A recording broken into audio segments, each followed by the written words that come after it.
Good morning, everybody. Hope you're doing well. My name is Saleha Faruque. I am an advocacy programs manager with Justice for All Canada. We are a human rights advocacy, a nonprofit group with consultative status at the United Nations, mostly focusing on genocide prevention. So we are here because of Mohan Bhagwat. He is chief of the RSS. He's expected to be in Toronto later this month. Given who he represents and the record of that specific movement that he leads, we are calling on the Canadian government today to bar admissibility and treat him with scrutiny.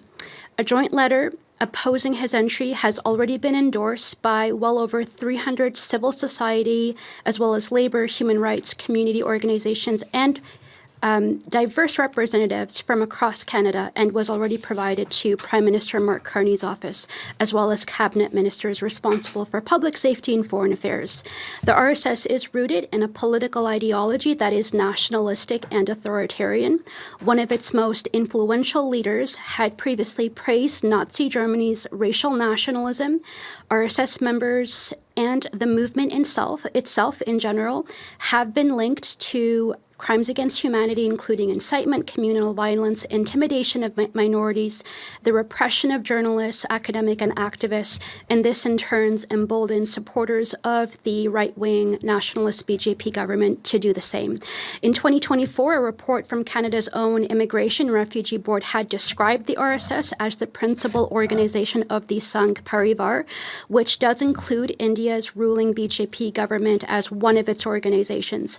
Justice for All Canada and leading human rights and civil society groups have been raising these issues within Ottawa for several years, specifically urging the federal government to make renewed Canada-India trade negotiations conditional on concrete action to protect vulnerable minorities. 4 years later, and to no avail, Canada and India have launched a renewed strategic partnership and are working to conclude a comprehensive economic partnership agreement this year with the goal of expanding bilateral trade to $70 billion by 2030. Prime Minister Narendra Modi is also expected to visit Canada later this year. Such diplomacy that is devoid of accountability and condemnation is absolutely appalling. People in India and Canada have been and continue to be traumatized by BJP state-enabled discrimination and violence facing Muslims, Christians, Sikh, Dalit minorities, including human rights defenders and journalists. USCIRF has examined the RSS-BJP relationship, recommending sanctions against the RSS and that India be designated as a country of particular concern for its systematic and ongoing egregious violations. CSIS from here in Canada has documented already Indian officials and Canada-based proxy agents engaging in foreign interference. They describe transnational repression as central in India's activity in Canada. And lastly, the RCMP also reported evidence linking agents of the government of India to violence here in Canada, as well as interference within our democratic processes.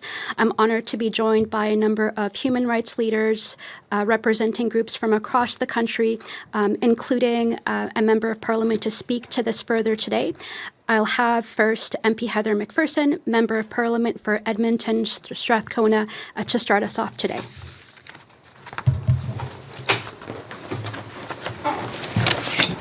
Well, thank you very much. Thank you for that introduction. I apologize in advance for my voice, but I am very, very honored to be here. My name is Heather McPherson. I am the Foreign Affairs Critic for the New Democratic Party of Canada. I'm very honored to be joined with the National Council of Canadian Muslims, Justice for All, the World Sikh Organization, and Hindus for Human Rights to speak about this issue. Last week, myself, along with my colleague Jenny Kwan, who is the NDP critic for public safety, wrote to the government urging them to ensure RSS leader Mohan Bhagwat is denied entry to Canada. New Democrats have been calling for a ban on the RSS for years, and we are alarmed at the many reports of hate speech, advocacy of violence against religious minorities, targeted intimidation of critics in India and in Canada. Muslim, Sikh, Dalit, and other minorities in India have been targeted with intimidation and violent threats. And as the groups assembled here today have said previously in many reports, there is considerable evidence of RSS sphere of influence in Canada. The vile murder of Canadian citizen Hardeep Singh Nijjar, reportedly involving senior Indian leadership of the BJP, a member of RSS, should have already led to Canada taking action to protect Canadians from violent extremism. And that is enabled and perpetrated by the RSS and its members. In recent weeks, the United Nations human rights experts have called on Canada to ensure members of the Sikh community are protected from violent threats by Hindutva extremist groups, including the RSS. It is clear that the government is not doing enough to protect Canadian citizens. Instead, in recent months, the Carney government has grown closer to the Modi regime, causing members of several minority groups in Canada to feel like their concerns and their safety no longer matter to this Liberal government. New Democrats have long called on Canada to ban the RSS from Canada, to place RSS on the terrorist entities list, and to impose sanctions on connected networks. Let me be clear. Mr. Bhagwat's presence in Canada would be a danger to Canadian citizens. He is not welcome here. Now is the time to ban the RSS and its members from Canada. Thank you. Thank you, Heather McPherson, for your remarks. I call upon the Government Affairs and Public Policy Officer from the National Council of Canadian Muslims, Ahmad Al Qadi. Thank you, Saleha. Canada is a nation that is built on values of multicultural tolerance and respect. The beauty of Canada is that everyone who chooses to live in this country and respect its values and uphold its values has a place here, regardless of where they're from, their background, their faith, or their personal beliefs.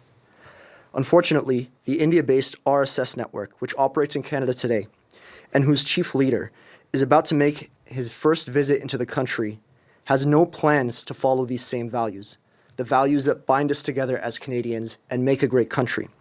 As many have noted, the RSS group is a paramilitary organization that takes its founding principles from the Nazi Party.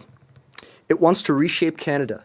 It wants to reshape India into a country run by and for Hindus first, and if you're Muslim, Christian, Dalit, Sikh, or anything else, you come second.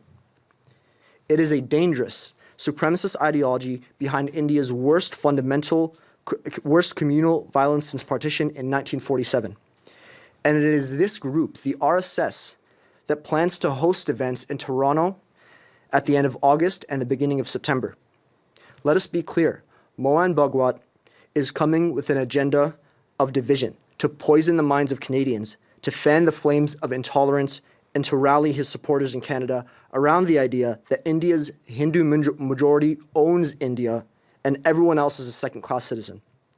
Make no mistake, Mohan Bhagwat and the RSS will deny these allegations, but for the truth to emerge, we just have to let the record speak for itself. For years under Mohan's leadership, the RSS has been responsible for the deaths of thousands of religious minorities across India. The RSS network has been caught red-handed by organizations like Human Rights Watch for actively organizing or encouraging mass violence. And now Mr. Bhagwat, the supreme leader of the RSS, wants to come into Canada to push the same exact agenda.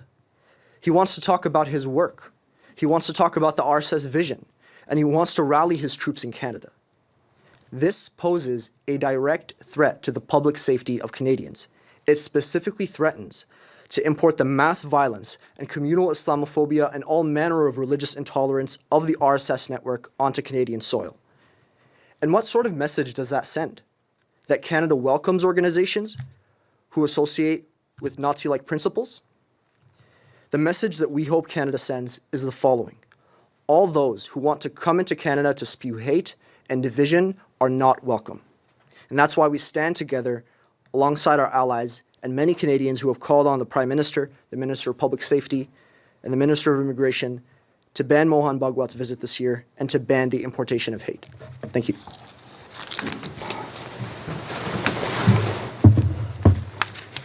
Thank you, Ahmed. I call upon Danish Singh, who is the National President of the World Sikh Organization of Canada, to share remarks.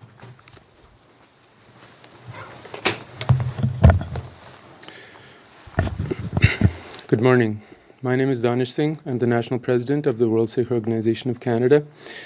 And we're here today because Canadians deserve answers about the reported upcoming visit to Canada of Mohan Bhagwat, the head of the RSS. The RSS is an extremist Hindutva organization with a long and deeply troubling history of intolerance, sectarianism, and extremism. The ideology promoted by the RSS envisions India as a Hindu nation. Religious minorities, including Sikhs, Muslims, and Christians, have repeatedly faced hostility, intimidation, and violence from individuals and organizations associated with the broader Hindutva movement. The RSS sits at the center of the Sangh Parvar, a network of organizations advancing Hindutva with close ties to India's ruling BJP. Prime Minister Narendra Modi himself was an RSS organizer before entering electoral politics. And Modi's right-hand man, Amit Shah, has a lifelong association with RSS. Amit Shah has also been named by Canada as having ordered violence in this country. So this history cannot be separated from what Canadians have witnessed in our own country. Canada has publicly identified agents of the Government of India of being involved in transnational repression and foreign interference, repressing and targeting Canadians. In June 2023, Bhai Hardeep Singh Nijjar was assassinated outside his Gurdwara in Surrey. The Government of Canada subsequently announced credible allegations of a potential link between agents of India and the BJP government to his murder. In November 2024 in Brampton, Sikhs and Gurdwaras were attacked and threatened by individuals associated with pro-India Hindutva groups. Seeing this violence erupt on the streets of Brampton demonstrated that Hindutva extremism is not simply a problem thousands of kilometers away. Its supporters are active here in Canada with real consequences for public safety and social cohesion. Against this background, Canadian Sikhs are shocked that Mohan Bhagwat could be permitted to enter Canada. This is particularly alarming when the U.S. Commission on International Religious Freedom has recently called for targeted sanctions against the RSS, including freezing its assets and imposing visa restrictions. The World Sikh Organization therefore calls on the Government of Canada to take immediate action. First, if Mohan Bhagwat has been issued a visa or other authorization to enter Canada, we call on the government to review and rescind that authorization where legally permissible. Second, we call on Canadian security and intelligence agencies to examine the RSS and its affiliated organizations, their activities in Canada, and any connections to foreign interference, transnational oppression, hate, or political violence. And third, where the evidence meets the statutory threshold, we call on the Government of Canada to list the RSS and relevant affiliated organizations as terrorist entities under Canadian law. To be clear, this is not about Hindus or Hinduism. Hindutva is a political ideology. The criticism of the RSS is not criticism of Hindu Canadians or Hinduism. Canadians of every background deserve to live free from extremism, foreign interference, and communal hatred. Canada must send an unmistakable message. Organizations and individuals associated with extremism, foreign interference, or transnational repression will not be given a free pass in this country. We call on the Government of Canada to act. Thank you. Thank you, Danish, for your remarks. We'll have next, as a virtual speaker, Sravya Tadepalli, who is the Deputy Director of Hindus for Human Rights, and she's joining us from the United States. Thank you. My name is Sravya, and I am the Deputy Executive Director of Hindus for Human Rights, a global organization that advocates for democracy and pluralism from a Hindu faith perspective. As a Hindu, I stand in solidarity with my friends here in calling for Mohan Bhagwat to be banned from Canada and the United States. Mohan Bhagwat is not coming simply to meet Hindu communities. This is an effort to rehabilitate the RSS's reputation and present its politics as respectable and representative of Hindus everywhere, even though they represent a fringe segment of Hindus who promote violence against religious minorities and an apartheid India. But the RSS does not represent the Hindu community. Hindus in the United States, Canada, Britain, we live as minorities, And we depend on secular government, equal citizenship, religious freedom, and protection from majoritarian politics. We also expect our governments and our neighbors to defend those principles when Hindus face discrimination. We cannot accept those protections for ourselves abroad while supporting a political project that destroys equal rights for Muslims, Christians, Sikhs, Dalits, and other communities in India. The RSS is telling Hindus that you should be able to enjoy pluralism where you live, but support majoritarianism where you came from. And our answer to this is no. We want the same thing for India that allows our families and communities to flourish here. A democratic, secular, and multi-faith society in which nobody's citizenship, safety, or dignity depends on their religion. Thank you. Thank you so much, Sravya. Such findings that have been described by today's speakers should have already made the Canadian government vigilant about harmful and influential political networks that are connected to India, especially when Canada's own Indo-Pacific Strategy Agreement commits this country to democracy, pluralism, and human rights. These principles have very clearly taken a backseat as commercial opportunities grow, and that has been devastating for members of the Canadian public, as well as those from diasporic communities. I'm very happy to be joined by our final speaker, Dr. Chanaya Jungham, who is the Associate Professor at Carleton University.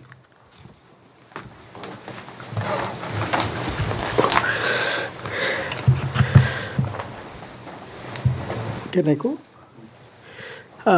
Thank you again, Saleha, Justice for All Canada, for organizing this press conference. And good morning, everyone. And I stand here as a scholar who writes on the history of Dalits, who are known as untouchables, and also marginalized communities who are nearly 20% of India's population, who constitute more than 200 million people. So we live in a very dangerous world now. I think Canada is one of the countries in the world where people look with hope that here the minorities and persecuted people live with dignity and also in a plural society. So in this context, as a Dalit scholar who writes on issues and also living in Canada for more than 16 years, what I experienced is that Canada is one of the places where I had a freedom to write and talk. But despite all that, I faced a lot of persecution in terms of the Hindu right groups who actually targeted me because I write about the caste system and also discrimination they faced by. So in this context, today's context, the press conference is that Mr. Mohan Bhagwat, RSS Chief, is supposed to visit Canada. And Canada is home to Hindu right wing organizations which are basically threatening and also posing serious threat to the public order in Canada.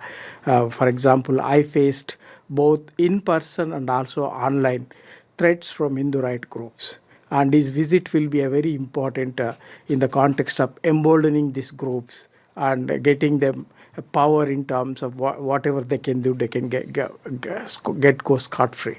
So in this context, our ask is to, prevent him from entering into Canada because he doesn't represent India as a government. He doesn't hold any official position. And the organizations affiliated with him involved in persecuting marginalized communities like indigenous people, indigenous Adivasis, and also Dalits. As I speak, if you open any newspaper or Twitter or any sort of social media, you see instances of Dalits and Adivasis, Muslim minorities and also Christians being persecuted. Their places of worship are attacked.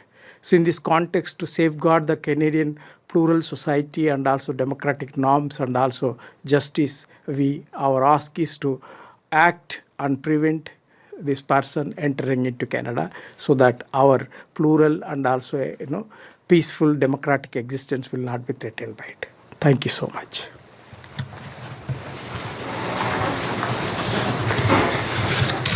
Thank you for those remarks, Dr. Chanaya. I think we just wanted to reiterate what is it that we are asking for today. where Canadian law already establishes grounds for inadmissibility, deny the RSS leader, Mohan Bhagwat, as well as any RSS affiliates entry, and apply that scrutiny to RSS-linked individuals. Launch a national security review of the RSS and such affiliated organizations within Canada. Examine the activities of the RSS and associated organizations within Canada, and in doing that, apply Canada's foreign influence transparency requirements. Refer Mohan Bhagwat's visit to the Foreign Influence Commissioner, as required by law, and enforce the registration and disclosure requirements. And lastly, assess whether the RSS meets Canada's criminal code criteria for being listed as a terrorist group, as was already recommended by human rights organizations across Canada for the past several years. Thank you so much, and we are ready for any media questions at this time. We don't have any questions in the room. For those of us joining us online, please use the raise hand function now. Our first question will be from Dylan Robertson. Go ahead. Hi there. Thanks for taking our questions. I'm wondering if any country has banned the RSS or denied entry to Mr. Bhagwat. Does anybody want to answer? I could answer if you'd like to. Yes, you can answer. Okay. It's possible that my colleagues might have some thoughts as well, but I'll answer to begin with.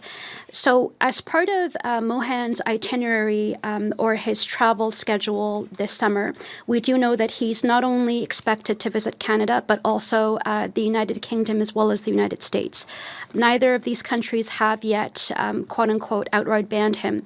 However, several segments of the U.S. government have already deemed RSS activities, as they are interlinked with the BJP, to be rooted in authoritarianism and fascism, and its both direct, indirect, and inadvertent impacts on the minorities within India and subsequent persecution. In terms of the banning of the RSS, USCIRF has also recommended sanctions that Congress would take against the RSS as well. We also know that the RSS was implicated and banned in India itself 3 times. One of those times, the RSS was banned for its involvement in the assassination of Mahatma Gandhi several decades ago. So we are looking for him to be barred from entry for all of these reasons and more. I think right now our main focus and concern is public safety and the sentiments of those from South Asian backgrounds here in Canada, and how the presence of a leader such as him, a chief leader from an organization rooted in right-wing Nazi ideology and influenced by such, that they're not happy with him being in Canada. And I think it links back to their sense of well-being and safety. Thank you for your question. And I realize most of the concerns here are about what the RSS has done inside of India. And I'm just wondering if you can clarify what activities have occurred inside of Canada, and if any of this has been documented by Canadian courts or prominent Canadian institutions.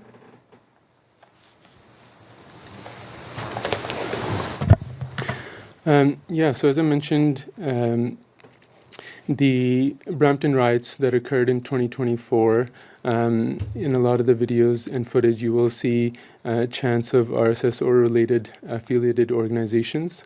And some of the leaders there as well are affiliated to some of these organizations.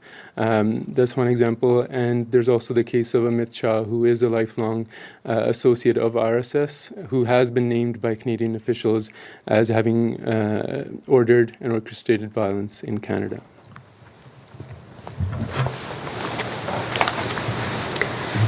Thank you for your question. I feel like this has been mentioned a couple of times, but just to reiterate, in terms of some of these activities actually having been recorded here in Canada, we know that the RCMP has reported on this through their research.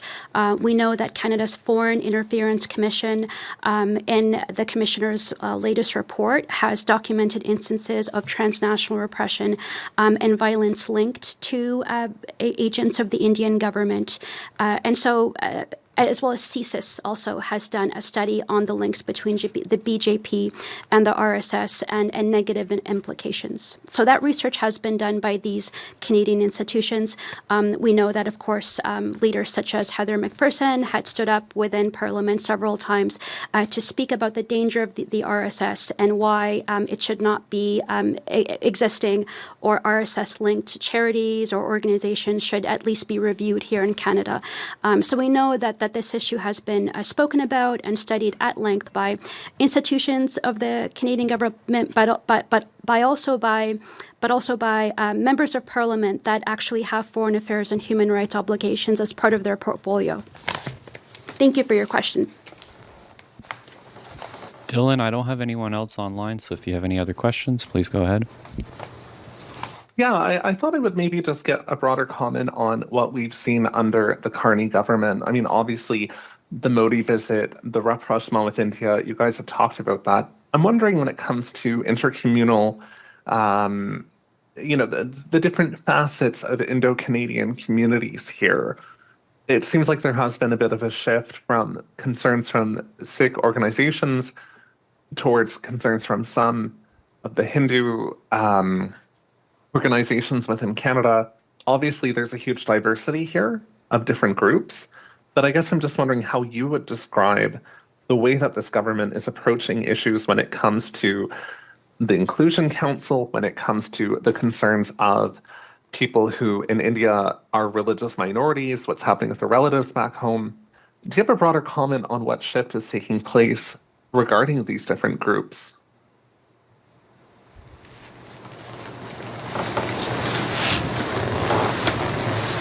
And I do invite my fellow speakers to share an answer if they have thoughts. Thank you for your question. I think that I agree. It is a very diverse community that is concerned about what is going on right now. And of course, I could not speak from their specific perspective. However, the breadth of our India campaign work going back now 6 years has always been done in conjunction with those that are for human rights. So as you mentioned, Canadians that are from Hindu backgrounds, civil society backgrounds, labor unions, as well as think tanks and academics. And despite years of lobbying, similar joint letters that have made waves across the community, several attempts to reach out and to kind of cross over that threshold between civil society and foreign affairs offices. I think one kind of ubiquitous experience has been one that has been shared amongst all of our diverse groups is just the silence about this issue and the general inaction.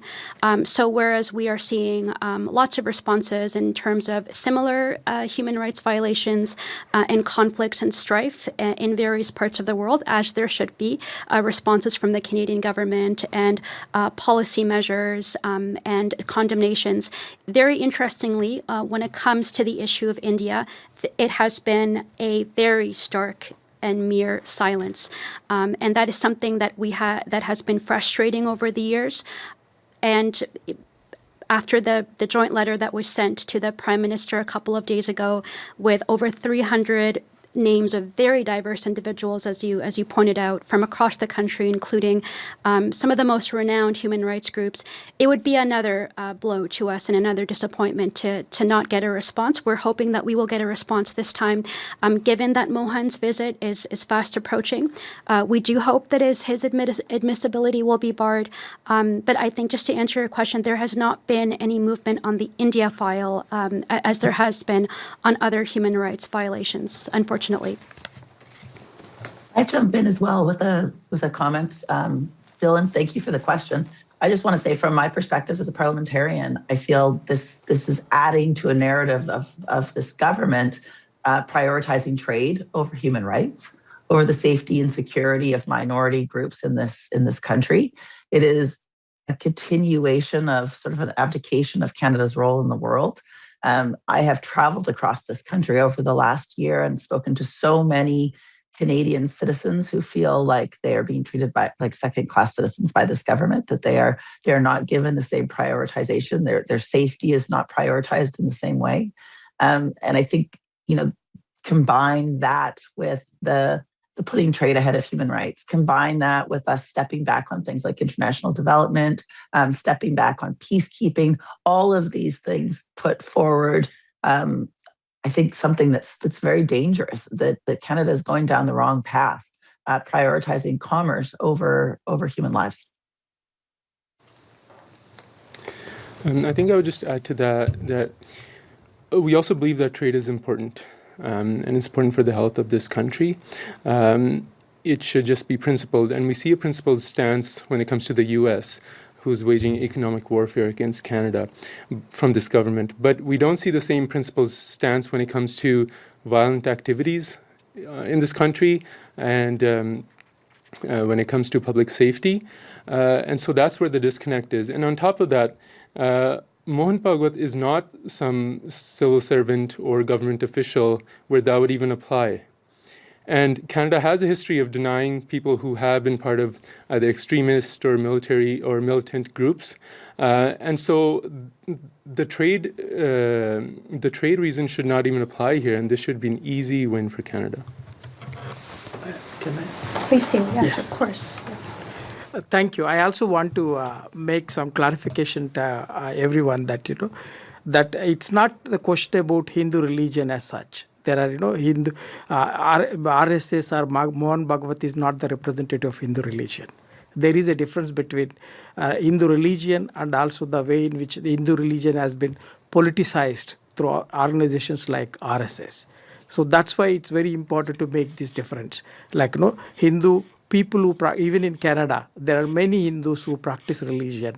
They are not involved in any sort of activities, or in fact, they lead normal life like any other Canadian citizens. What we are asking is that you make that distinction, that the distinction between politicization of religion and the practice of the religion. And every Hindu is not part of RSS network. You need to make that difference. Thank you. This is all the questions we have for today. Thank you so much.